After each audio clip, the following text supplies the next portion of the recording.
क्या 2003 में इराक पर होने वाला हमला सिर्फ तेल और सद्दाम हुसैन के लिए था? या इसके पीछे कोई ऐसा खौफनाक राज छुपा है जिसे दुनिया की ताकतवर तरीन हुकूमतें हमसे छुपा रही हैं?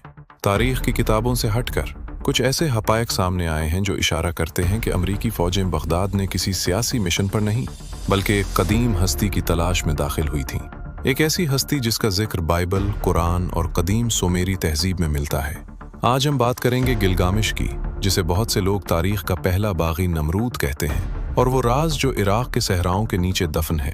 इसका आगाज़ अप्रैल 2003 में होता है, जब जर्मन माहिरीन आसार कदीमा की एक टीम ने दावा किया कि उन्होंने इराक के कदीम शहर अरुक के मकाम पर गिलगामिश का मकबरा ढूंढ लिया है।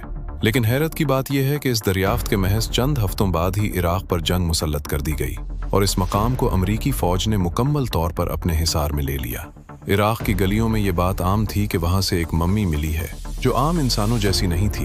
वो एक देव कामत जिस्म था जो हज़ारों सालों से एक ख़ास हालत में महफूज था। लेकिन ये गिलगामिश आखिर था कौन? कदीम सुमेरी तहरीरों के मुताबिक गिलगामिश कोई आम इंसान नहीं था, बल्कि वो 2/3 देवता और 1/3 इंसान था। कदीम बाइबल की तहरीरों में उनका जिक्र नेफिलिम के नाम से मिलता है। वो देव कामत जंगजू जो ज़मीन पर अपनी ताकत के बल बोते पर हुकूमत करते थे। कुछ स्कॉलर्स का मानना है कि गिलगामिश ही असल में नमरूद था, वो जाबिर बादशाह जिसने अल्लाह के खिलाफ जंग का ऐलान किया और मीनार बाबिल तामीर किया ताकि आसमानों पर हमला कर सके। इसे दुनिया का पहला फ्री मीसन भी कहा जाता है, जिसका मकसद खुदाई निज़ाम को चैलेंज करना था। लोग इसे सिर्फ एक कहानी समझते। अगर 2016 में विकीलीक्स ने हिलरी क्लिंटन की खुफिया ईमेल्स पब्लिक न की होती। इन ईमेल्स में एक सनसनीखेज FOIA दरखास्त का जिक्र था, जिसमें अमरीकी हुक्काम से गिलगामिश के मकबरे और नेफिलिम जाइंट्स की लोकेशन और उनके दोबारा जिंदा करने वाले चेंबर के बारे में पूछा गया था। सवाल ये पैदा होता है कि दुनिया की सुपर पावर्स को एक कदीम बादशाह के मकबरे में इतनी दिलचस्पी क्यों है? क्या वो वहां से कुछ ऐसा निकालना चाहते हैं जो आम इंसानों की समझ से बाहर है?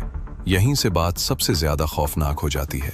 जदीद जेनेटिक्स की दुनिया में अब ये बहस आम है कि क्या कदीम DNA के जरिए सुपर ह्यूमंस बनाए जा सकते हैं। कुछ माहिरीन का दावा है कि इराक से मिलने वाले इस मकबरे का असल मकसद इस कदीम और ताकतवर DNA को हासिल करना था। क्या आलमी ताकतें इस DNA के जरिए नमरूद या गिलगामिश को दोबारा क्लोन करने की कोशिश कर रही हैं?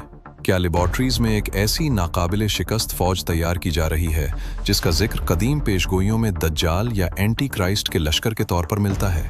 क्या हम एक ऐसी हौलनाक क़यामत की तरफ बढ़ रहे हैं जहां कदीम दौर के जाबिर बादशाहों को टेक्नोलॉजी के जरिए दोबारा जिंदा किया जाएगा? हक़ायक़ आपके सामने हैं, चाहे वो वकीलेक्स की ईमेल्स हों या इराक के सहराओं में छपे वो पुरअसरार मकामात। आपको क्या लगता है, क्या नमरूद को दोबारा क्लोन करने की तैयारियां हो रही हैं? कमेंट्स में अपनी राय ज़रूर दें। दोस्तों, हम 1000 सब्सक्राइबर्स के हदफ से सिर्फ चंद कदम दूर हैं। अगर आपको ये तहकीक पसंद आई तो वीडियो को लाइक करें और फैक्टिज्म को सब्सक्राइब करके इस संगे मील को उबूर करने में हमारी मदद करें। शुक्रिया।